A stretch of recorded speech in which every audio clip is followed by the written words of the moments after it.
श्रीमा Shri Arvind Shri Arvind पाठचक्र online माध्यम रे योगदान करिथिबा भाई अपा मानकु नमस्कार। आज आलोच्य विषय सबुकिछि एका भली नुहंती काहेकि, सबुकिछि एका भली नुहंती काहेकि एही प्रसंग रे आलोचना करबा निमंते कोरापुट जिला दामनजोड़ी बीजी अपा सस्मिता मिश्र को मु अनुरोध करुछि। सस्मिता अपा तांकर वक्तव्य प्रदान करंतु। करुणामयी माँ परम प्रभु श्री अरविंद पादपद्म रे मोर प्रणाम एवं एही श्री अरविंद पाठचक्र रे ऑनलाइन माध्यम रे योगदान करिथिबा एवं अंशग्रहण करिथिबा समस्त अपा भाई को प्रणाम। आज आलोचनार विषयटी रही सबु किछि एका भली होई रही नांती काहेकि। वास्तव रे आश्चर्य लगे आमे जेतेबेले श्रेणी रे एकाठी पाठ पढ़ु थाउ पिला मानंकु से शिक्षक एका ही शिक्षा तो दौथांती किंतु ताहारी भितरु किए क्लास रे प्रथम हुए किए पुणी सर्वशेष नंबर रखी थाए, सबुठु कम नंबर रखी थाए एवं मध्यवर्ती स्तर रे मध्य एमती अनेक सोपान पुणी जेतेबेले देखुछु रूपरे गुणरे वर्णरे सबुथिरे केते जे भिन्नता सबु किछि लागे जेमिति एका भली थांता कि बहुत भल होई थांता। आमे समस्ते देखिबा पई सुंदर हे थांते, आमे समस्ते देखिबा पई कलर सफा हे थांदा, हमर रंग समस्त देखिबा पई भारी सुंदर सबु जिनिस रे थांतु एवं कार्य रे मध्य समस्त भल हे थांतु। एथले केते सुंदर हे थांता। असुंदर जिनिस ए पृथ्वी रे न थांता, मंद एठी न थांता। लागे जणे जेतेबेले आमे देखुचु समग्र सृष्टि रो समस्त जीव मानंकु तांको भितर भी केते पार्थक्य। बाघटिए बिलेई हे पारुनी, बिलेईटे कुकुरटे हे पारुनी, कुकुरटे वज्रकाप्ताटे हे पारुनी। प्रत्येक जीव भिन्न भिन्न। सेमती पाइन गछटिए बर गछरे परिणत हे पारुनी, आउ बर गछटिए आंब गछटारो भिन्न। प्रत्येक सेमती फूल गुड़िक भितर भी केते विविधता, केते प्रकार फूल। गोलाप फूलर बास्ना केमिति अलगा, मल्ली फूलर बास्ना केमिति अलगा, रंग मध्य सेमिति भिन्न भिन्न। तार पाखुड़ा विन्यास, गछर पत्र मध्य भिन्न भिन्न, केते भिन्नता। सबु किछि जदि एका भली हेथांता सतरे सुंदर हेथांता बोली हमकु लागे। को गछरे कंटा अछि, कोथरे भारी सुंदर फूल गुड़िए फुटिछि। ए गछरे ते कंटा काहेकि रहिछि? जदि ए गछरे कंटा न थांता बहुत भल हेथांता। कहार स्वर कर्कश, कहार कोमल स्वर, लागे समस्तंकर जदि कोमल स्वर हेथांता केते बढ़िया हेथांता। आम भितरे एमिति अनेक प्रश्न सबु बेले थाए, उत्सुकता मध्य थाए जे सबु किछि काहेकि एका भलिया रहि नांती। एका भली रहिथिले कोन असुविधा हेथांता। आमको लगे जेमती प्रत्येकଙ୍କ भितरे आमे जेमती भाई भौणी गोटिए माँ पेटरू जन्म हेलु किंतु प्रत्येक भिन्न भिन्न। समस्ते श्रेणी प्रथम होनांती बा समस्ते भल पाठ पढ़िबे बोली माने नहीं। किए कौन अलगा कार्य रे कौन कलानी, किए भल पाठ पढ़िलानी, किए भल चित्र आंकिलानी, किए बहुत कथा कहूची, किए मोटे कथा न कही अल्प टिके कथा कहूची, खूब कम कथारे तार दिन बीतुची। किए सबु काम को पारुची, किए गोटे जोड़िए काम पारुची आउ पारुनी, एमिति मध्य रहिछि। प्रत्येक काम ता द्वारा होउनी। ताहले जदि सबु किछि एका भलिया हेथांता କାହିଁକି ଏମିତି ଏକା ଭଳି ହେଇନି? ବାପା ମା ତ ଏକ, ସନ୍ତାନ କାହିଁକି ଭିନ୍ନ ଭିନ୍ନ ଗୁଣର? ତେବେ ଏଇ ଯୋଉ ପ୍ରଶ୍ନ ଆମକୁ ସବୁବେଳେ ଅନେକ ଉତ୍ସାହ ଆଣିଦିଏ ଜାଣିବା ଲାଗି ଯେ ସୃଷ୍ଟିରେ ସବୁ କିଛି ଏକା ଭଳି ହେଇକି କାହିଁକି ରହିନାହାନ୍ତି। ମାଙ୍କୁ ମଧ୍ୟ ଏଇ ସମାନ କ୍ୱେଶ୍ଚିନ୍ ପଚରା ହେଇଥିଲା। Why are some people intelligent and others not? Why can some people do certain things while others can't? ମା, କାହିଁକି କିଛି ଲୋକ, କିଛି ମଣିଷ ବୁଦ୍ଧିମାନ ହଉଛନ୍ତି ଆଉ କିଛି ହୋଇପାରୁନାହାନ୍ତି କାହିଁକି? କେତେ ମଣିଷ କେତେ କାମ କରିପାରୁଛନ୍ତି ଆଉ କେତେ ସେ କାମକୁ ପାରୁନାହାନ୍ତି କାହିଁକି? ମା, ଏମିତି କାହିଁକି? ମା ଉତ୍ତର ଦଉଛନ୍ତି, it is as though you asked why everybody was not the same. ଏଇ କଥା ତୁମେ ପଚାରିଲା ଭଳି ଯେ କାହିଁକି ସବୁ ଲୋକ ସମାନ ନୁହେଁ। କାହାର ଧନ ସମ୍ପତ୍ତି ଅଧିକା ଅଛି, କାହାର ନାହିଁ। କାହିଁକି ସେ ଏତେ ଦାରିଦ୍ର୍ୟ ଭୋଗୁଛି, କାହିଁକି ଏତେ କଷ୍ଟ ପାଉଛି? ଜଣେ ଆରାମରେ ରହିଛି, ଜଣେ ତୁଳିତଳ୍ପ ଶେଯରେ ଶୋଇଲା ବେଳକୁ ଜଣଙ୍କ ଘରେ ଭାତ ମୁଠାଏ ଖାଇବାକୁ ନାହିଁ। କାହିଁକି ମା, ଏମିତି କାହିଁକି? ମା କହୁଛନ୍ତି ଯେମିତି ସମସ୍ତେ ସମାନ ହେଇଥାନ୍ତେ, ଏ କଥା ତୁମେ ପଚାରୁଛ। ମା ପୁଣି କହୁଛନ୍ତି, then it would mean that there would only be one single thing indefinitely repeated which would constitute the whole universe. ସେତେବେଳେ କଣ ହେଇଥାନ୍ତା ଜାଣ? ମା କହୁଛନ୍ତି ଯେ ଯଦି ସବୁ କିଛି ଏକା ଭଳି ହେଇଥାନ୍ତା, ସବୁ କିଛି ସମାନ ହେଇଥାନ୍ତା ଏ ସୃଷ୍ଟିରେ, କେହି ଧନୀ ନାହାନ୍ତି, କେହି ଗରିବ ନାହାନ୍ତି, କେହି ସୁନ୍ଦର ନାହାନ୍ତି, କେହି ଅସୁନ୍ଦର ନାହାନ୍ତି, କିଏ ବୁଦ୍ଧିମାନ ନୁହଁ, କେହି ମୂର୍ଖ ନୁହଁ, ତାହେଲେ ଏମିତି କାହିଁକି କାହିଁକି ଏ କଥା ହେଇନି? ଆମକୁ ଯେମିତି ଲାଗୁଛି ସେମିତି ପଚାରୁଛନ୍ତି। ମା କହୁଛନ୍ତି ଏମିତି ହୁଏନି। କାହିଁକି ହୁଏନି ନା ତାର ଅର୍ଥ ଏଇଆ ହଉଛି ଯେ ସଂସାରରେ କେବଳ ଗୋଟିଏ କଥା ହିଁ ରହିବ, ସମସ୍ତେ ଏକା ଭଳି ହେଇଥିବେ। ଯେମିତି ନାରଦ ଯାଇଥିଲେ ସେଇ ସ୍ୱୟଂବରକୁ, ଦେଖୁଛନ୍ତି ସମସ୍ତେ ସେଇ ଭଗବାନ ବିଷ୍ଣୁଙ୍କର ରୂପ ଧାରଣ କରିଛନ୍ତି, ସମସ୍ତେ ଏକା ଦିଶୁଛନ୍ତି। ସେଇଭଳିଆ ସମସ୍ତେ ସେଇ ଗୋଟେ ହେଇଥାନ୍ତି, ତାହା ଭିତରେ କିଛି ଆଉ ପରିବର୍ତ୍ତନ ନାହିଁ, କିଛି ଅଲଗା ନାହିଁ, କିଛି ନାହିଁ। ତାହେଲେ ଏଇଠି କଣ ହେଇଥାନ୍ତା? ଏଇଭଳି ଅବସ୍ଥା ଯଦି ହେଇଥାନ୍ତା, ସମସ୍ତେ ଦେଖିଥାନ୍ତେ ସେଇ ଗୋଟିଏ ବସ୍ତୁ, ଗୋଟିଏ କଥା ସବୁଠି ରିପିଟ୍ ହଉଛି, କୌଣସି ଚେଞ୍ଜ ନାହିଁ, ସବୁକିଛି ଏକ। ବାସ୍ତବରେ ଯଦିଓ ସେଇ କଥା ସତ, ସବୁକିଛି ଏକ, ତାର ଗଭୀରତା ବି ଆମେ ବୁଝିବା, ଆଗକୁ ମାଙ୍କର ଲେଖା ପଢିବା, କିନ୍ତୁ ସବୁକିଛି ଯଦି ଏମିତି ଏକା ହେଇଥାନ୍ତା, ସବୁକିଛି ଗୋଟିଏ ହିଁ ହେଇଥାନ୍ତା, କୌଣସି ତା ଭିତରେ ଭିନ୍ନତା ନଥାନ୍ତା। ଏଡେ ବଡ ମା ସେଥିପାଇଁ କହୁଛନ୍ତି ଯେ ଏମିତି ବିରାଟ ହୋଲ universe, that it would not be worth the trouble having a universe, for that it would be enough to have just one thing. ଏଡେ ବଡ ବିଶ୍ୱ ବ୍ରହ୍ମାଣ୍ଡ କାହିଁକି ସୃଷ୍ଟି ହେଇଥାନ୍ତା? ଗୋଟିଏ ଜିନିଷ ତ ଥାନ୍ତା। ଆଉ ସବୁ ଯଦି ଏକା, ତାହେଲେ ଗୋଟିଏ ଜିନିଷ ଥାନ୍ତା। ଏଡେ ବଡ ବିଶ୍ୱ ବ୍ରହ୍ମାଣ୍ଡ ସୃଷ୍ଟି କରିବାର କୌଣସି ଅର୍ଥ ହିଁ ନଥାନ୍ତା, କାହିଁକି ସୃଷ୍ଟି ହେଇଥାନ୍ତା? ଏଇଠି ରହିଛି ମଲ୍ଟିପ୍ଲିସିଟି, ଡାଇଭର୍ସିଟି ଏଇ ସୃଷ୍ଟିରେ।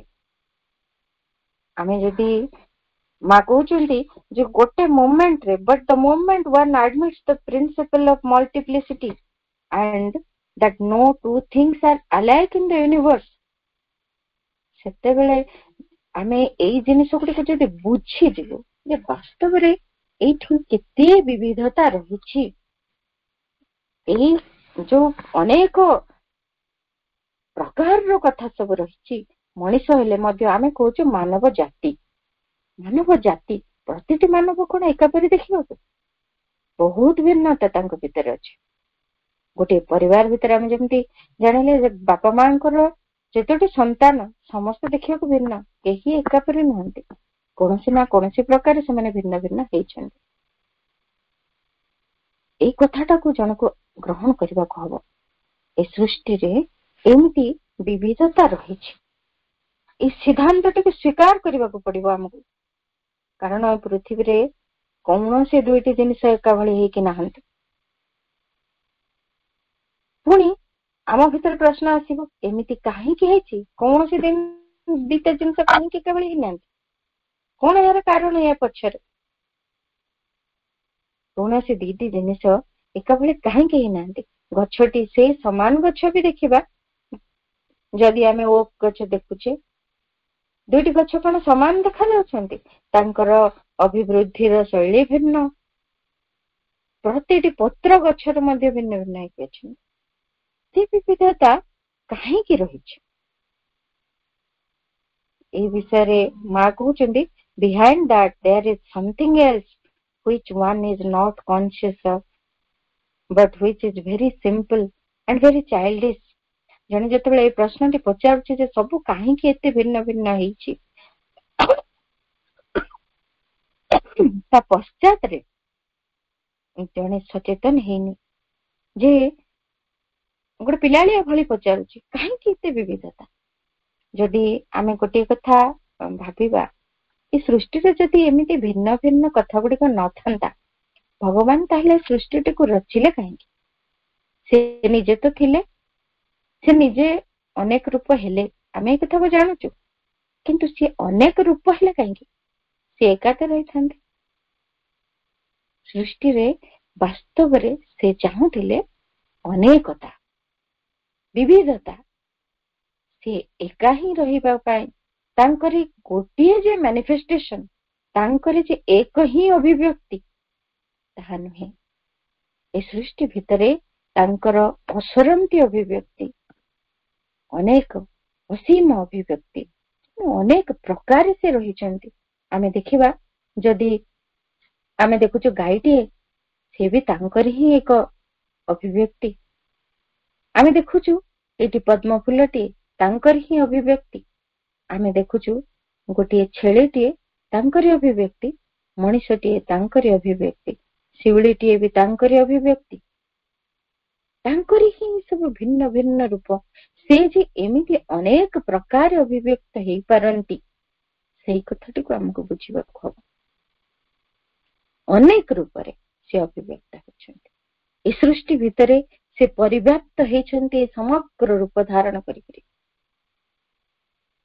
सेही पय भिन्नता ताले आम भितर पुणी प्रश्न आसी पारे भगवान तो तांकर तो जहाँ में देखियो भगवान माने से सब बेले दिव्य गुण संपन्न तांकर बुद्धि अधिक तांकर ज्ञान अधिक तांकर सौंदर्य अधिक रूप गुण विभव सबुथिरे ऐश्वर्य सबुथिरे से सर्वाधिक ताले तांकर जदि एई रूप गुड़िक से धारण करिसेंती अनेक रूप रे से एठी अछंती एते विकृति काहेकी सेथिपाई तो भिन्न भिन्न हेचंती ना जदि गोटे कृमि कीट को देखिबा गोटे मनीष को देखिबा केते भिन्नता गोटे बण मनीष को देखिबा मांकड़ को देखिबा जने एई समय मनीष को देखिबा भिन्नता बहुत किंतु सबु तांकरी रूप सबु जदि तांकरी रूप ए सबु भितरे सी एमिति अभिव्यक्त हेचंती एका परि तो हेथांते तांकरी रूप आमे जदि कहबा मो 10टा ड्रेस पिंदिबी 10टी ड्रेस पिंदिले भी मो ही नहीं से एका निश्चित भाव में से गोटिए ही व्यक्ति 10टा पोशाक पिंधु आज एटा बदलेला काली सेटा बदलेला विभिन्न प्रकार से पिंधिला किंतु जदि सेही भगवान भिन्न भिन्न रूप रे आसीछंती तांकर गुण तो रहिबा कथा ना मोर आमे जदि पोशाक टी बदलुचे आ गोटे पोशाक काली पिंधिले आ गोटे पिंधिले तापर दिन एमती भिन्न भिन्न पोशाक बदलुचे किंतु आमर गुण रही आमर रूप रही से सेम रही ତାହେଲେ ଭଗବାନ ଯଦି ଅନେକ ରୂପ ଧାରଣ କରିଛନ୍ତି, ତାଙ୍କର କାହିଁକି ଏତେ ପରିବର୍ତ୍ତନ? ସବୁ ତ ସେଇ ଭଗବାନଙ୍କ ଗୁଣ ସବୁଠି ପ୍ରକାଶିତ ହଉଥାନ୍ତା, ଏତେ ପରିବର୍ତ୍ତନ କାହିଁକି? ଏଇ କଥାଟି ମଧ୍ୟ ଆମ ଭିତରେ ଆସିବ। ଜଣେ କାହିଁକି ସେଠି ବୁଦ୍ଧିମାନ ହଉଛି, ଜଣେ କାହିଁକି ସେଠି କମ ବୁଦ୍ଧିମାନ ହଉଛି। ମା ସେଇଠି କଥା କହୁଛନ୍ତି, why are some wise and not others? Why are some intelligent and not others? ଆମେ ବି ଭାବୁ ନିଜେ, ମୋ ଭିତରେ ଏଇ କାର୍ଯ୍ୟଟି ମତେ କାହିଁକି ଆସୁନି, ଏଇ କଥାଟି ମୋ ଭିତରେ କାହିଁ ସମ୍ଭବ ହଉନି। ଜଣେ ଶିଳ୍ପୀ ଯଦି ପଥରରେ ମୂର୍ତ୍ତିଟିଏ ତିଆରି କରୁଛନ୍ତି, ଜଣେ କିଛି ଦରଜିଟେ ପୋଷାକ ସିଲେଇ କରୁଛନ୍ତି, ଆମକୁ ଲାଗେ ସେଇ କାର୍ଯ୍ୟଟି ତ ମୁଁ କରିପାରୁନି। ଯଦି ଆମ ଭିତରେ ସେଇ ଭଗବାନ ହିଁ ଅଭିବ୍ୟକ୍ତ ହଉଛନ୍ତି, ତାହେଲେ ସେଇ ଗୁଣଟି କାହିଁକି ଆମଠାରେ ଅଭିବ୍ୟକ୍ତ ହେଇନି? ଭଗବାନ ତ ସର୍ବଗୁଣ ସମ୍ପନ୍ନ, ସର୍ବ ଐଶ୍ୱର୍ଯ୍ୟ ସମ୍ପନ୍ନ, ଆମେ କାହିଁକି ବଞ୍ଚିତ? ସବୁ କିଛି ଏକା ବେଳେ କାହିଁକି ହେଇନି? ସେଇ ଭଗବାନ ତ ରୂପ ନେଇଛନ୍ତି। ବାସ୍ତବରେ କଥା ହଉଛି, ଭଗବାନଙ୍କର ଅନେକ ଐଶ୍ୱର୍ଯ୍ୟ, ଅନେକ ଗୁଣ, ସେଇ ଭିତରୁ ଗୋଟିଏ ଗୋଟିଏ ସ୍ୱତନ୍ତ୍ର ଗୁଣର ଅଭିବ୍ୟକ୍ତି ପ୍ରତି ବସ୍ତୁରେ ହେଇଛି। ପ୍ରତି ମଣିଷ ଭିତରେ ବି ସେମିତି ସ୍ୱତନ୍ତ୍ର ଗୁଣର ଅଭିବ୍ୟକ୍ତି। ଗୋଲାପ ଗଛରେ ଦେଖୁଛେ ଆମେ ଫୁଲଟିଏ, ତାର ଗୋଟେ ସ୍ୱତନ୍ତ୍ରତା ରହିଛି। ମଲ୍ଲି ଫୁଲ ଗଛ, ଟଗର ଫୁଲ ଗଛ, ତାର ବି ସ୍ୱତନ୍ତ୍ରତା ରହିଛି। ଏ ପ୍ରତ୍ୟେକ ଭଗବାନଙ୍କର ଗୋଟିଏ ଗୋଟିଏ ଐଶ୍ୱର୍ଯ୍ୟ ଧାରଣ କରିଛନ୍ତି। ଗୋଟିଏ ଗୋଟିଏ ଐଶ୍ୱର୍ଯ୍ୟ ଧାରଣ କରିଛନ୍ତି ତାହା ନୁହେଁ, ଗୋଟିଏ ଗୋଟିଏ ଐଶ୍ୱର୍ଯ୍ୟର ଅଭିବ୍ୟକ୍ତି ଲାଗି ମାଧ୍ୟମ ହେଇଛନ୍ତି। ତାଙ୍କ ଭିତରେ ସେ ଅନନ୍ତ ସମ୍ଭାବନା ରହିଛି। କାଳିଦାସ କେମିତି ହେଇଗଲେ ଏତେ ବଡ ଜ୍ଞାନୀ, ଯିଏକି ଗଣ୍ଡ ମୂର୍ଖ ଥିଲେ, ଆମେ ସେ କଥା ଶୁଣିଛେ। ଦସ୍ୟୁ ରତ୍ନାକର ଯିଏ ଥିଲା, ସେ ବାଲ୍ମୀକି କେମିତି ହେଇଗଲେ? ତାଙ୍କ ଭିତରେ ସେଇ ସମ୍ଭାବନା ଗୁଡିକ ରହିଛି। କାହିଁକି ନା ପ୍ରତ୍ୟେକ ତା ଭିତରେ ସେଇ ଭଗବାନଙ୍କର ସମଗ୍ର ଐଶ୍ୱର୍ଯ୍ୟ ଧାରଣ କରିଛନ୍ତି। ତେଣୁ ଅନ୍ତର ଭିତରେ ଭିନ୍ନତା ନାହିଁ। ଯାହା ଭିନ୍ନତା ଆମେ ଦେଖୁଛେ, ଏକା ଭଳି ହେଇ ରହିନାହାନ୍ତି। ଯାହା ଦେଖୁଛେ ପ୍ରତିଟି କଥା ଏ ସୃଷ୍ଟିରେ ଭିନ୍ନତା କେବଳ ବାହ୍ୟ ଭାବରେ ଅଛି। ବାହ୍ୟ ଭାବରେ, ବାହ୍ୟ ସୌନ୍ଦର୍ଯ୍ୟ, ବାହ୍ୟ ଗୁଣ, ବାହ୍ୟ ପରିପ୍ରକାଶ ଭିତରେ, ଅନ୍ତର ଭିତରେ ପ୍ରତ୍ୟେକ ସେଇ ଭଗବାନଙ୍କର ସ୍ୱରୂପ। କିନ୍ତୁ ତାହା ତ ବାହାରକୁ ଦେଖାଯାଉନି। ଜଣେ ଭଗବାନଙ୍କର ଧନ ସମ୍ପତ୍ତିର ଅଧିକାରୀ ହେଲା ବେଳକୁ ଜଣେ ନିଃସ୍ୱ, ଅର୍ଥାତ୍ ଜଣେ ଜ୍ଞାନର ଅଧିକାରୀ ହେଲା ବେଳକୁ ଜଣେ ମୂର୍ଖ। ଏସବୁର ଯୋଉ ବାହ୍ୟ ଲକ୍ଷଣ ଆମେ ଦେଖୁଛେ, ସେଇଥିପାଇଁ ଲାଗୁଛି ଯେ ଏକା ଭଳି ହେଇକି ରହିଥାନ୍ତା ଯଦି ବହୁତ ଭଲ ହେଇଥାନ୍ତା। କେହି କାହାକୁ ନିଚ ଦେଖନ୍ତେନି, କେହି କାହାକୁ ଛୋଟ ନଜରରେ ଦେଖନ୍ତି ନାହିଁ। ସମସ୍ତେ ପ୍ରତ୍ୟେକ ଏକାତ ହେଇଥାନ୍ତେ, ଆଉ ଭେଦଭାବ ହିଁ ସୃଷ୍ଟିରେ ନଥାନ୍ତା। ଆମେ ଏକ ହେଇଥାନ୍ତୁ। ଆମେ ସିନା କହୁଛୁ ଆମେ ଏକ, ବାସ୍ତବରେ ଆମେ ଏକ ହେଇନୁ। ଏଇ ଅବସ୍ଥା ପାଇଁ ହିଁ ଏଠି ସୃଷ୍ଟିରେ ଅନେକ କିଛି ଅସାମଞ୍ଜସ୍ୟତା ଦେଖା ଦଉଛି, ଅସଙ୍ଗତି ଦେଖା ଦଉଛି। ତାକୁ ନେଇକି ସଂଘର୍ଷ, କଳହ ଏବଂ ବିଭିନ୍ନ ପ୍ରକାରର ଅସୁବିଧା ଏଠି ସୃଷ୍ଟି ହେଉଛି। ସେଇଥିପାଇଁ ମା କହୁଛନ୍ତି, ଏଇ କଥାଟିର ଯୋଉ ଗଭୀରତା ରହିଛି, ଯେ ପ୍ରତ୍ୟେକ ନିଜ ଭିତରେ ସେଇ ଭଗବାନଙ୍କୁ ଧାରଣ କରିଛନ୍ତି ଏବଂ ସେଇ ଭଗବାନଙ୍କର ଅନନ୍ତ ସମ୍ଭାବନା ସମସ୍ତଙ୍କ ଭିତରେ ରହିଛି। ଏଇ ଅନନ୍ତ ବୈଚିତ୍ର୍ୟ ଭିତରୁ ଗୋଟିଏ ଗୋଟିଏ ଅନନ୍ତ ବୈଚିତ୍ର୍ୟ ରହିଛି। ଗୋଟିଏ ପ୍ରକାରର ଗୁଣକୁ ଜଣେ ଅଭିବ୍ୟକ୍ତ କରିବା ପାଇଁ, ବା ଗୋଟିଏ ବସ୍ତୁ ଏ ସୃଷ୍ଟିର ଗୋଟିଏ ପ୍ରକାର ଗୁଣକୁ ଅଭିବ୍ୟକ୍ତ କରିବା ଲାଗି ସମର୍ଥ ହେଇପାରିଛି। ସେଥିପାଇଁ କିଏ ଜ୍ଞାନର ଅଭିବ୍ୟକ୍ତି କରୁଛି, କିଏ କଳା କୌଶଳର ଅଭିବ୍ୟକ୍ତି କରୁଛି, କିଏ କୌଣସି ପ୍ରକାରେ ତାଙ୍କର ରୂପର ଅଭିବ୍ୟକ୍ତି କରୁଛି, କିଏ କର୍ମର ଅଭିବ୍ୟକ୍ତି କରୁଛି। ତାଙ୍କରି ଅଭିବ୍ୟକ୍ତି କିନ୍ତୁ ହଉଛି ଗୋଟିଏ ଗୋଟିଏ ପ୍ରକାର। ସେଇଥିପାଇଁ ତ ବିବିଧତା। ତାହେଲେ ସୃଷ୍ଟିର ରହସ୍ୟଟିକୁ ତ ଆମେ ଜାଣୁ ସମସ୍ତେ ଭଲ ଭାବେ। ସେଇ ପରମ ଏକ ଚେତନା ଏକ ହିଁ ଥିଲେ ଅନେକ ହେଲେ, ଜାଣିଛେ। ତାହେଲେ ଏଇ ସୃଷ୍ଟି ଏମିତି ଏକରୁ ଅନେକ ହେଇକି ରହିଥିବ ନା, ୟାର ଲକ୍ଷ୍ୟ କଣ? ସେଇ ଅନେକତା ଭିତରେ ସେଇ ଦିବ୍ୟ ପରମ ଚେତନା, ସେଇ ପରମ ଚେତନାଙ୍କର ପୂର୍ଣ୍ଣ ଅଭିବ୍ୟକ୍ତି ହବ। ଏଇ ହଉଛି ସୃଷ୍ଟିର ଲକ୍ଷ୍ୟ। ସୃଷ୍ଟି ଯୋଉ ପରମ ଚେତନାରୁ ଆରମ୍ଭ ହେଲା, ସେଇ ପରମ ଚେତନା ସମସ୍ତଙ୍କ ଭିତରେ ଅଭିବ୍ୟକ୍ତ ହେବ।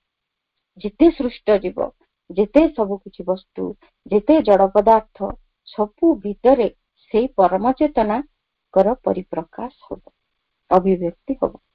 ସମସ୍ତେ ସେଇ ସର୍ବଗୁଣ ସମ୍ପନ୍ନ ହେଇଯିବେ। ସେଇ ସର୍ବାଶ୍ଚର୍ଯ୍ୟମୟଙ୍କର ସମସ୍ତ ଐଶ୍ୱର୍ଯ୍ୟକୁ ସମସ୍ତେ ପାଇପାରିବେ, ସମସ୍ତେ ଅଭିବ୍ୟକ୍ତ କରିପାରିବେ। ସେଇ କଥା ଏପର୍ଯ୍ୟନ୍ତ ସମ୍ଭବ ହେଇନି, କିନ୍ତୁ ଏଠି ରାସ୍ତା, ସେଇ ପଥରେ ଆମେ ସମସ୍ତେ ଅଛେ।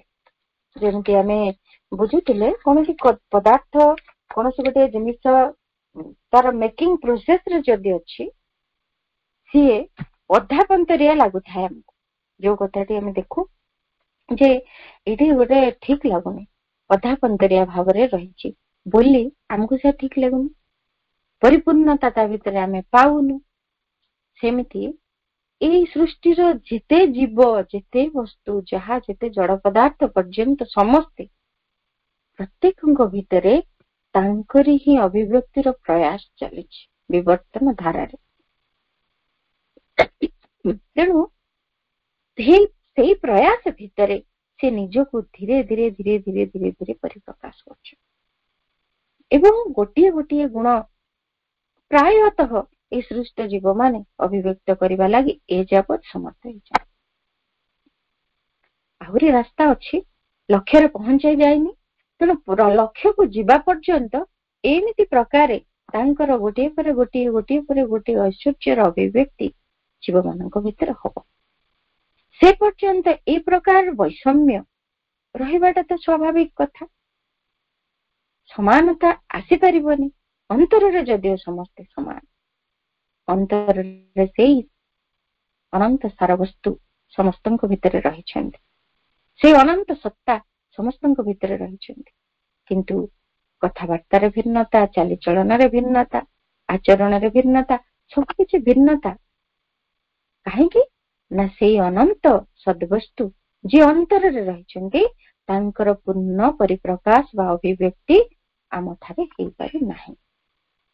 ତେଣୁକରି ଯାହା ଭିତରେ ଯୋଉ ପ୍ରକାର ଗ୍ରହଣଶୀଳତା, ଯୋଉ ପ୍ରକାର ସମ୍ଭାବନା, ତା ଅନୁଯାୟୀ ଯୋଉ ଗୁଣଟି ବିକଶିତ ହେଇପାରିଛି, ତାହା ହିଁ ଏଠି ପରିଦର୍ଶିତ ହଉଛି, ପରିଲକ୍ଷିତ ହଉଛି, ଅଭିବ୍ୟକ୍ତ ହଉଛି। କିନ୍ତୁ ସେଇ ଅନନ୍ତ ଗୁଣ ଭିତରୁ ତାହା ଗୋଟିଏ। ଜଣେ ଭଲ ଚିତ୍ର ଆଙ୍କିଲା, ଆମେ ଆଶ୍ଚର୍ଯ୍ୟ ହେଇଯାଉଛୁ, କେତେ ସୁନ୍ଦର ଚିତ୍ର ଆଙ୍କୁଛି, ମୁଁ ତ ପାରୁନି। କିନ୍ତୁ ଆମ ଭିତରେ ଅଲଗା କିଛି କଥା ରହିଛି ଯାହା ତାଙ୍କ ଭିତରେ ନାହିଁ। ଏମିତି ଭାବରେ ଆମେ ଗୋଟିଏ ଗୋଟିଏ ଗୁଣ ବା ଦୁଇଟି ଗୁଣକୁ ଅଭିବ୍ୟକ୍ତ କରିବା ଲାଗି ଏ ଯାବତ ପ୍ରସ୍ତୁତ ହେଇଛୁ। ସେଇଥିପାଇଁ ଏ ସୃଷ୍ଟିରେ ଚେତନା ଏବଂ ବିବିଧତା ବହୁତ ସ୍ତରର ରହିଛି। ଯିଏ ଯେତିକି ଗୁଣକୁ, ଯୋଉ ପ୍ରକାର ଗୁଣକୁ ଅଭିବ୍ୟକ୍ତ କରିପାରିଲା, କାହା ଭିତରେ କୋଉ ଗୁଣର ବୈଶିଷ୍ଟ୍ୟ, ଆଉ ପ୍ରତ୍ୟେକ ଗୁଣ ଯାହା ଭିତରେ ଯୋଉ ଗୁଣଟିର ଅଭିବ୍ୟକ୍ତି ହେଲା, ସେ ସେଇ ଗୁଣରେ ସୃଷ୍ଟିରେ ପାରଙ୍ଗମ ହେଇ ଉଠିଛି।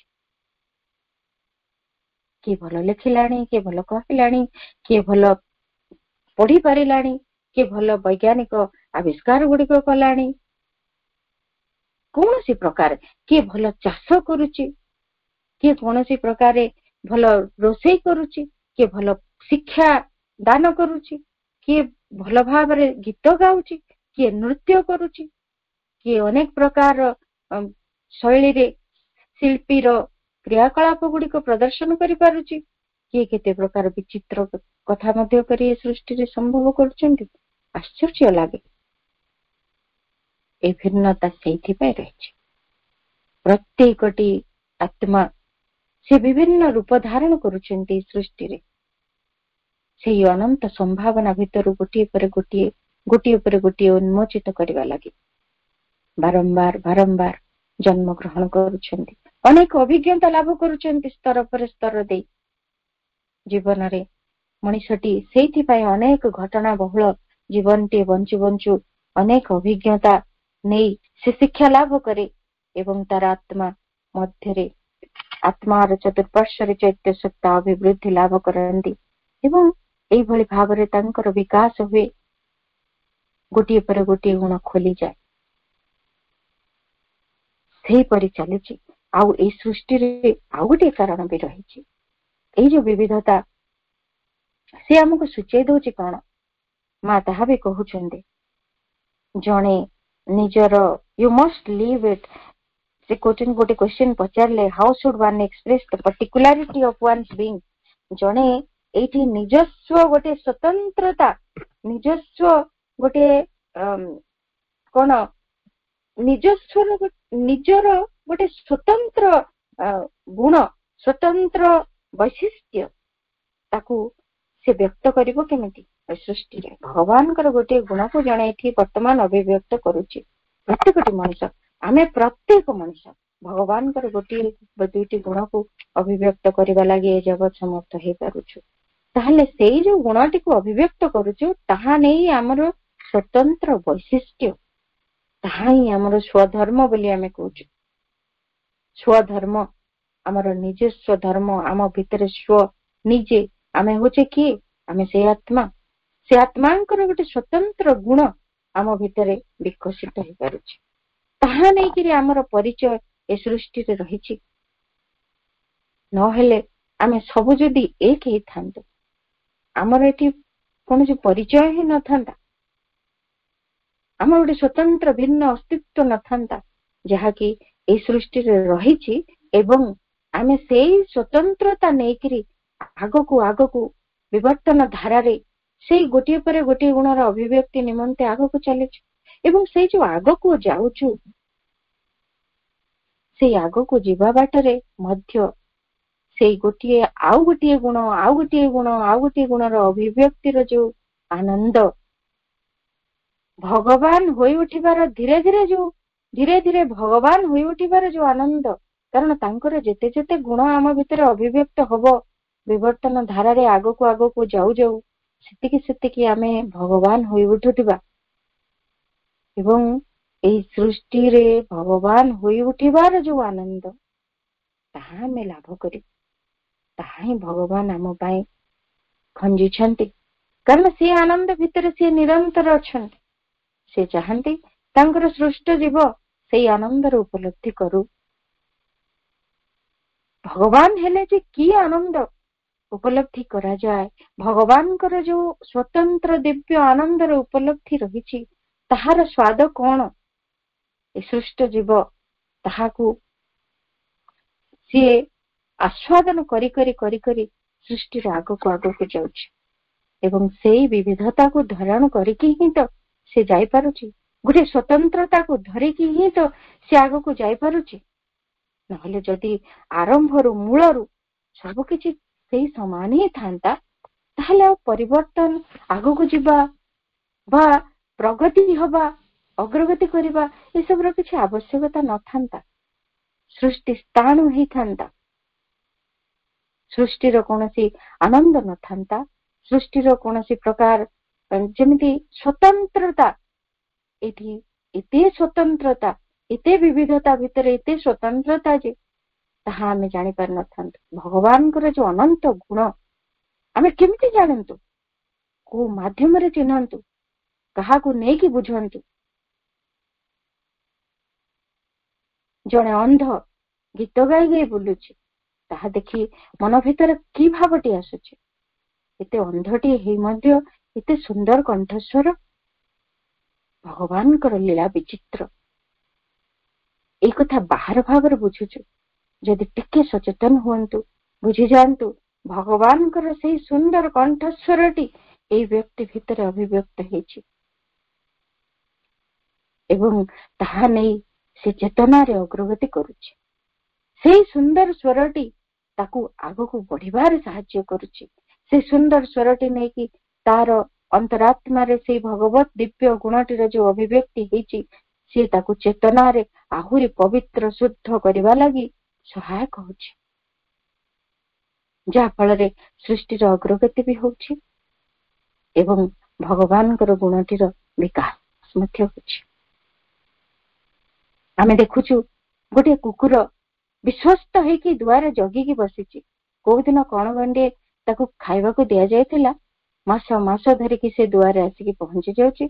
କିଏ ଯଦି ଦୁଆରକୁ ଅଚିହ୍ନା ଲୋକଟିଏ ସେ ଦେଖିଲା ଭୁକୁଛି। ଏଇ ଗୁଣଟି, ଏଇ ଯୋଉ ବିଶ୍ୱସ୍ତତା, ଏଇଭଳି ବିଶ୍ୱସ୍ତତା ତା ଭିତରେ ଯୋଉ ରହିଛି, ଏଇ ଗୁଣଟି କଣ? ଭଗବାନଙ୍କର ଏକ ଦିବ୍ୟ ଗୁଣ ଯାହା ତା ଭିତରେ ଅଭିବ୍ୟକ୍ତ ହେଇଛି ଏବଂ ସେଇ ଗୁଣଟି ନେଇ ତାର ଚେତନାର ବିକାଶ ହଉଛି। ସେ ପରବର୍ତ୍ତୀ ପର୍ଯ୍ୟାୟରେ ଆହୁରି ମଧ୍ୟ ଦିବ୍ୟ ଗୁଣ ଗୁଡିକ ଅଭିବ୍ୟକ୍ତ କରିବା ଲାଗି ମାଧ୍ୟମ ହୋଇ ଉଠିବ। ଏଇ ହଉଛି ସୃଷ୍ଟିର ରହସ୍ୟ ଏବଂ ସୃଷ୍ଟିରେ ଏଇଥିପାଇଁ ବିବିଧତା ରହିଛି। ଏଇ ଯୋଉ ଅନନ୍ତ ସମ୍ଭାବନା, ଭଗବାନଙ୍କର ଗୁଣର ଅଭିବ୍ୟକ୍ତିର ଏଇ ଯୋଉ ଅନନ୍ତ ସୁଯୋଗ ପ୍ରତ୍ୟେକଟି ଜୀବ ଭିତରେ ଆମେ ଯଦି ଦେଖିବା, ସେ କେଞ୍ଚୁଆଟିଏ ହଉନା କାହିଁକି ମାଟି ଭିତରେ ରହିକି ମାଟିକୁ ସେ ଫପସା କରିଦଉଛି, ଚାଷୀକୁ ସାହାଯ୍ୟ କରୁଛି, ଗଛକୁ ସାହାଯ୍ୟ କରୁଛି, ତା ଚେରଟି ମାଟି ଭିତରେ ସହଜରେ ଭେଦ କରି ଯାଇ ଖାଦ୍ୟ ସଂଗ୍ରହ କରୁଛି। ଏଇ ଗୁଣଟି କଣ? ଏ ମଧ୍ୟ ଭଗବାନଙ୍କର ଅନନ୍ତ ଗୁଣ ମଧ୍ୟରୁ ଏକ ଗୁଣ। ସବୁଠି ଫୁଲଟିଏ ଫୁଟୁଛି, ସେ ସୌନ୍ଦର୍ଯ୍ୟଟି ଭଗବାନଙ୍କର ଗୁଣ। ମଣିଷଟିଏ କୌଣସି କାର୍ଯ୍ୟ କରୁଛି, ତାହା ବି ଭଗବାନଙ୍କର ଗୁଣ। ତାର ରୂପ ଭିତରେ ବି ଭଗବାନଙ୍କର ସୌନ୍ଦର୍ଯ୍ୟ କ୍ରମେ କ୍ରମେ କ୍ରମେ ଫୁଟି ଉଠୁଛି ଅଧିକରୁ ଅଧିକ। କିନ୍ତୁ ସବୁ କିଛି ଆମେ ଜାଣିବା ଯେ ସବୁ କିଛି କେବଳ କେବଳ ସେଇ ପୂର୍ଣ୍ଣତା ଆଡକୁ ଯିବା ବାଟର ହିଁ ଦୃଶ୍ୟ। ଆମେ ଲକ୍ଷ୍ୟରେ ପହଞ୍ଚି ସାରିନାହୁଁ, ଆମେ ବାଟରେ ଯାଉଛୁ। ଯିବା ବାଟରେ ଏଇ ଦୃଶ୍ୟ ସବୁ ଦେଖୁଛୁ, ଯାହାକି ଆମକୁ ଅପୂର୍ଣ୍ଣ ଲାଗୁଛି, ଭିନ୍ନ ଲାଗୁଛି ଏବଂ ସବୁକିଛି ଏକା ଭଳି ନାହିଁ ବୋଲି ଗୋଟିଏ ଅସନ୍ତୁଷ୍ଟି ଆମ ଭିତରେ ଆଣୁଛି। ଏଇ ଅସନ୍ତୁଷ୍ଟିଟି କେବଳ ଗୋଟେ ଅଜ୍ଞାନତା।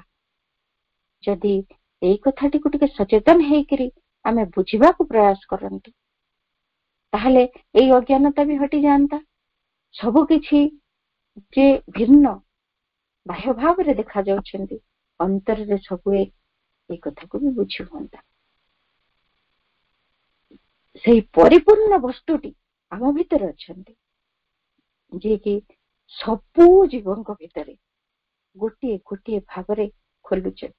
ଯଦି ଆଶ୍ଚର୍ଯ୍ୟ କଥା ନୁହେଁ କି, ସୃଷ୍ଟିର ସମଗ୍ର ଜୀବଙ୍କୁ ଆମେ ଯଦି ଅନୁଶୀଳନ କରିବା, ବାଘଟିଏ ତା ଶିକାରକୁ ସେ କେମିତି ଧରୁଛି ତାହା ବି ଯଦି ଅନୁଶୀଳନ କରିବା, ସେ କେମିତି ଛପିକିରି ରହୁଛି, ଚାହିଁକି ରହୁଛି, ସଜାଗ ସଚେତନ ଭାବରେ ନିଜର ହାତ ପାଦର ମୁଭମେଣ୍ଟ କରୁଛି, ଧୀରେ ଧୀରେ ଗୋଟିଏ ପରେ ଗୋଟିଏ ପାଦ ଗଣି ଗଣି ପକଉଛି, ଶିକାରଟିକୁ ସେ ଯାଇକି କବ୍ଜା କରୁଛି। ଏ ଗୁଣଟି କଣ? ଏତେ ସଂଯତ, ନିଜର ସମସ୍ତ ଶରୀରକୁ ପ୍ରାଣକୁ ପୁରାପୁରି ସଂଯତ କରି ସେ ରଖିଛି, ଯେମିତି ତାର ବିନା କଣ୍ଟ୍ରୋଲରେ ଶରୀରର ଗୋଟିଏ ଅଙ୍ଗ ବି ସେଠି ହଲିବନି ଏବଂ ତା ପ୍ରାଣର ଯୋଉ ତୀବ୍ରତା, ଉଦ୍ଦାମତା, ପ୍ରଚଣ୍ଡ ଶକ୍ତି ସାମର୍ଥ୍ୟ ସେଇଠି ସବୁ କିଛି ନିୟନ୍ତ୍ରଣାଧୀନ ହେଇକି ରହିଛି। ଏସବୁ କାହାର ଗୁଣ? ଏସବୁ ସେଇ ଦିବ୍ୟଙ୍କର ଅଭିବ୍ୟକ୍ତି, ତାଙ୍କରି ଗୁଣର ଅଭିବ୍ୟକ୍ତି। ଗୋଟିଏ ଗୁଣ ସିଏ ଧରିଛି। ପ୍ରତିଟି ଜୀବ ଯଦି ଏମିତି ଆମେ ସମସ୍ତଙ୍କର ସମାହାରକୁ ବିଚାର କରିବା, କୌଣସି ସମୟରେ ଟିକେ ଯଦି ଏକାଗ୍ର ହେଇ ଭାବିବା ଯେ ପ୍ରତ୍ୟେକ ଜୀବ ଭିତରେ ଯେତେ ଯେତେ ଗୁଣ ରହିଛି, ସୃଷ୍ଟ ଜୀବ ଯେତକ ସମସ୍ତଙ୍କ ଭିତରେ ଯୋଉ ସବୁ ଗୁଣ ଗୁଡିକ ରହିଛି, ବାସ୍ତବରେ ସେଇ ସମସ୍ତର ସମାହାର, ସେ ସବୁ ଗୁଣର ସମାହାର ଭଗବାନ। ସେତିକି ନୁହନ୍ତି, ସେ ଆହୁରି ଅନନ୍ତ ସମ୍ଭାବନା ନିଜ ଭିତରେ ସେ ରଖିଛନ୍ତି। ଆହୁରି କେତେ ଗୁଣ, ଆହୁରି କେତେ ସୌନ୍ଦର୍ଯ୍ୟ, ଆହୁରି କେତେ ପୂର୍ଣ୍ଣତା ତାଙ୍କ ଭିତରେ ଅଛି, ଯୋଉଗୁଡିକ କି ଏ ସମସ୍ତକୁ ଯଦି ଆମେ ଏକତ୍ର କରି ଦେଖିବା, ସିଏ ବି ତାଙ୍କର ସମଗ୍ର ଐଶ୍ୱର୍ଯ୍ୟ ନୁହେଁ, ଆହୁରି ରହିଛି ବିବିଧତା। ତାହେଲେ ଏତେ ବିବିଧତା ଆମେ ସୃଷ୍ଟିରେ ଦେଖୁଛେ, ତାଙ୍କରି ସହିତ ତାଙ୍କରି ଗୁଣର ଅଭିବ୍ୟକ୍ତି ଏ ସୃଷ୍ଟି ଭିତରେ ହଉଛି ବୋଲି ଜାଣୁଛେ। ତାହେଲେ ଏଇଠି ଆମର କର୍ତ୍ତବ୍ୟ କଣ ରହିବ? ଏଇ ସବୁ ବିବିଧତାକୁ ଦେଖିବା ସତ୍ତ୍ୱେ ଆମ ଭିତରେ କଣ ଧାରଣାଟି ରହିବ, କିଭଳି ଚେତନାରେ ଆମେ ଏସବୁକୁ ଗ୍ରହଣ କରିବୁ, କଣ ମନୋଭାବ ପୋଷଣ କରିବୁ? ଆମେ ଜାଣିଲେ ବର୍ତ୍ତମାନ ଏଇ ସବୁ ବିବିଧତାର କାରଣ କଣ ଜାଣିଲା ପରେ ଆମେ ଏଠି ବୁଝିବାକୁ ପ୍ରୟାସ କରିବା। ମା ସେଇ କଥା ହିଁ ଆମକୁ ବୁଝେଇ ଦଉଛନ୍ତି।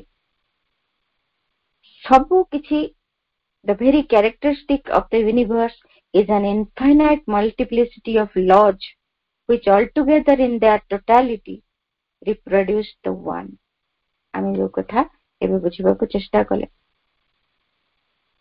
ସେଇଥିପାଇଁ ମା କହୁଛନ୍ତି ଏଇ ସୃଷ୍ଟିରେ ଯେତେ ଯେତେ କଥା ରହିଛି ସବୁ କିଛି ସେଇ ପରମ ଏକ ଚେତନାଟିକୁ ଅଭିବ୍ୟକ୍ତ କରିବା ଲାଗି ଚେଷ୍ଟା କରୁଛନ୍ତି। ତେଣୁ ଆମେ ଯଦି ଆମ ଚେତନା ଭିତରେ ଦୁଃଖୀ ହବାନି ଯେ କୌଣସି ସମୟରେ ସବୁ କିଛି କାହିଁକି ଏକା ନାହିଁ, ମୁଁ କାହିଁକି ଗରିବ ହେଇଛି, ସେ କାହିଁକି ଧନୀ ହେଇଛି, ଆମ ଭିତରେ ଏଇ ପାର୍ଥକ୍ୟଟି ହିଁ ଦୁଃଖ ସୃଷ୍ଟି କରେ, ଯନ୍ତ୍ରଣା ଆଣିଦିଏ ଆମ ପାଇଁ। ଆମ ମନ ଭିତରେ ଭାରି ଅଭିମାନ ଅଭିଯୋଗ ଭରିଦିଏ, ଭଗବାନ କାହିଁକି ଏତେ ହୀନ କରିକି ମତେ ଗଢିଛନ୍ତି, ମୁଁ କାହିଁକି ତାରି ଭଳି ହେଇନି, ସେ ଏତେ ସାମର୍ଥ୍ୟରେ ପରିପୂର୍ଣ୍ଣ, ମୋ ଦେହ ଆଜି ଦୁର୍ବଳ କାହିଁକି, ସେ ଏତେ କଥା ପାରୁଛି, ମୁଁ କାହିଁକି ପାରୁନି।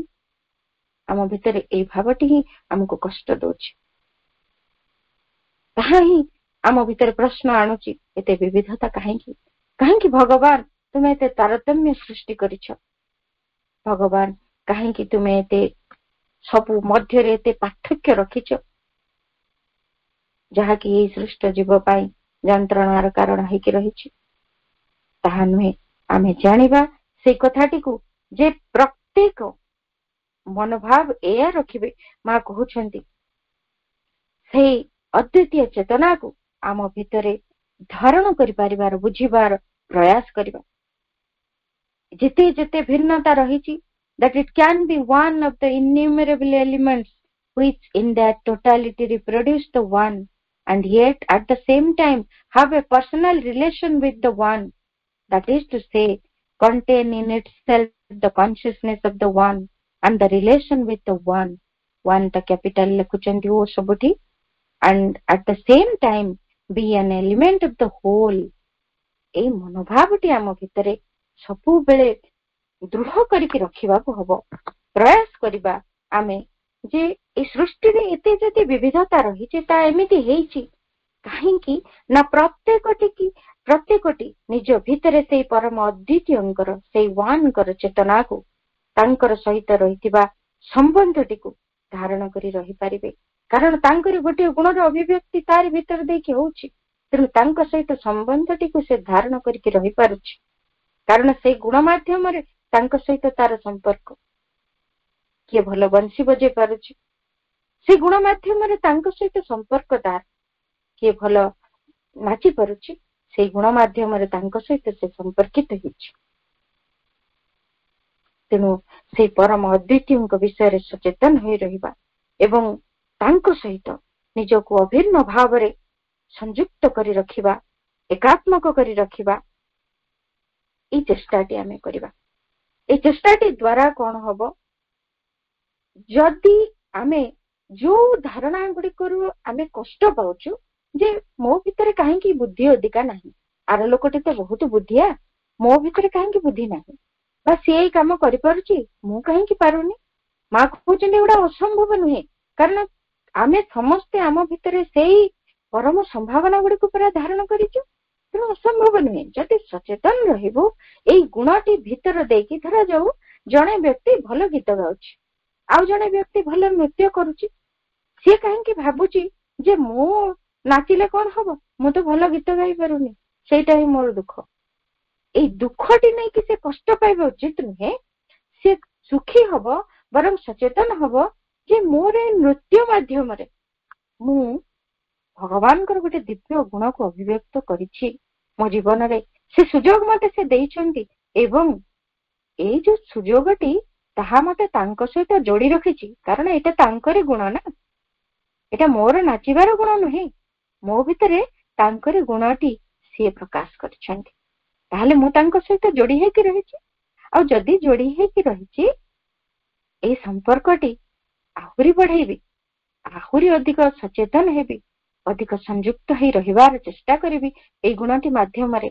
ଯାହା ଦ୍ୱାରା କଣ ହବ, ମୁଁ ତାଙ୍କ ସହିତ ଆହୁରି ନିବିଡତା ଅର୍ଜନ କରିବି ଏବଂ ସେଇ ନିବିଡତା ଭିତରେ ଦେଇ ତାଙ୍କର ଅନ୍ୟ ଗୁଣ ଗୁଡିକରୁ କିଛି ଅଭିବ୍ୟକ୍ତି ମୋ ଭିତରେ ହବା ବି ସମ୍ଭବ ହେଇଯିବ। ସେଥିପାଇଁ ଜଣେ ପଣ୍ଡିଚେରୀ ଆଶ୍ରମରେ ଜଣେ ସାଧିକା, ସିଏ ବୟସ ହେଇଗଲାଣି 70 ବର୍ଷ, କହିଲେ ମୁଁ କିଛି ଏମିତି କାର୍ଯ୍ୟ କରିବି ଯାହା ମୁଁ କରିପାରିନି ଆଜି ଯାଏଁ। କଣ? ତାଙ୍କ ଭିତରେ ଆସିଲା କି ମୁଁ ପେଣ୍ଟିଂ କରିବି, ଯାହା ମୁଁ କେବେ କରିନି, ମୋ ହାତରେ ହୁଏନି, ଦୁଃଖ ଥାଏ ମନରେ। ଜଣେ ଯିଏ ପେଣ୍ଟିଂ କରନ୍ତି ତାଙ୍କ ପାଖକୁ ଯାଉଛନ୍ତି ଏବଂ ସେ 70 ବର୍ଷ ବୟସରେ ସେ ଶିଖୁଛନ୍ତି ପେଣ୍ଟିଂ। ସୁନ୍ଦର ଭାବରେ ସେଇ କଥା ହେଇପାରୁଛି। ସିଏ କରିପାରୁଥିଲେ, ଭଲ ଖାଦ୍ୟ ରନ୍ଧନ କରିପାରୁଥିଲେ, ସେ ଡାଇନିଂ ରେ କାମ କରୁଥିଲେ।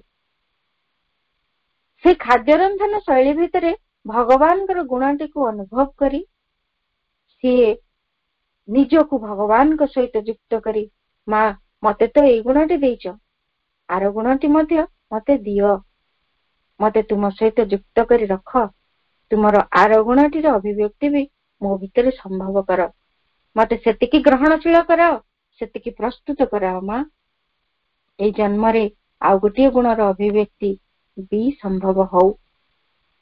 ଏଇ ପ୍ରାର୍ଥନା ଆନ୍ତରିକ ଆସ୍ପୃହା ବଳରେ ସେ ମଧ୍ୟ ତାହା ସମ୍ଭବ କରିପାରିଲେ। ମା କହୁଛନ୍ତି ଏମିତି ଅନନ୍ତ ସମ୍ଭାବନା ଖୋଲିଯିବ। ଏମିତି ନୁହଁ ଯେ ଗୋଟିଏ ପରେ ଗୋଟିଏ ଗୁଣ ଖୋଲୁଥିବ, ତାହା ନୁହେଁ।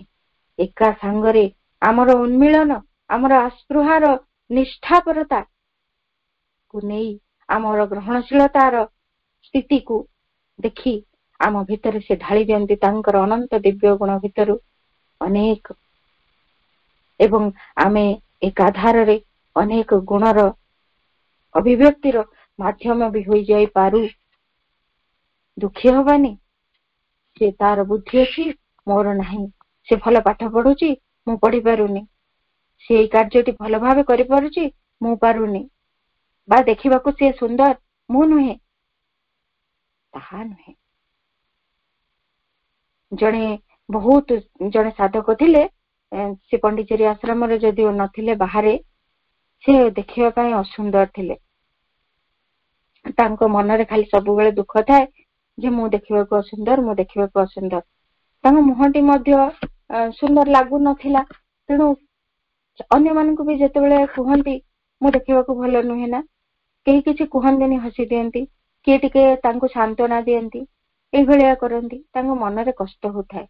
ମାଙ୍କୁ ପ୍ରାର୍ଥନା କରୁଥାନ୍ତି, ମା ତୁମେ କେତେ ସୁନ୍ଦର, ତୁମର ଦିବ୍ୟ ସୌନ୍ଦର୍ଯ୍ୟରୁ କଣ ମତେ ଏତେ ଟିକେ ମିଳିବନି? ପ୍ରାର୍ଥନା କରୁଥାନ୍ତି। କାଳକ୍ରମେ ତାଙ୍କ ଚେତନାରେ ଏତେ ଶୁଦ୍ଧତା ଆସିଛି ଯେ ତାଙ୍କ ମୁଖମଣ୍ଡଳରେ ସେଇ ଶୁଦ୍ଧତା ପରିସ୍ଫୁଟିତ ହେଲା। ତାଙ୍କର ରୂପ, ତାଙ୍କର ବର୍ଣ୍ଣ ପରିବର୍ତ୍ତନ ମଧ୍ୟ ହେବାର ସେ ନିଜେ ଅନୁଭବ କରିପାରିଲେ। ଅଦ୍ଭୁତ, ଏମିତି ଅନେକ କିଛି ଦିବ୍ୟତାର ଅଭିବ୍ୟକ୍ତି ଆମ ଭିତରେ ମଧ୍ୟ ହୋଇପାରେ। ତେଣୁ ଦୁଃଖ କରିବାର କାରଣ ଏହା ନୁହେଁ ଯେ ସୃଷ୍ଟିରେ ଏତେ ବିବିଧତା କାହିଁକି ଭଗବାନ ରଖିଛନ୍ତି। ଜାଣିଲେ ସେ କାହିଁକି ରଖିଛନ୍ତି। ସେ ନିଜେ ପ୍ରସ୍ତ ପରେ ପ୍ରସ୍ତ ନିଜକୁ ଖୋଲୁଛନ୍ତି, ସ୍ତର ପରେ ସ୍ତର ଦେଇ ନିଜେ ସେଇ ପରମ ଚେତନା ଆଡକୁ ଗତି କରୁଛନ୍ତି। ସେଇ ପରମ ଚେତନାର ଅଭିବ୍ୟକ୍ତି ଅନ୍ତର ଭିତରେ ଯୋଉ ପରମ ଚେତନା ରହିଛନ୍ତି, ତାଙ୍କରି ପୂର୍ଣ୍ଣ ପରିପ୍ରକାଶ ହେବା ଯାଏଁ ଏ ସୃଷ୍ଟିରେ ଏମିତି ବିବିଧତା ରହିଥିବ। ଏବଂ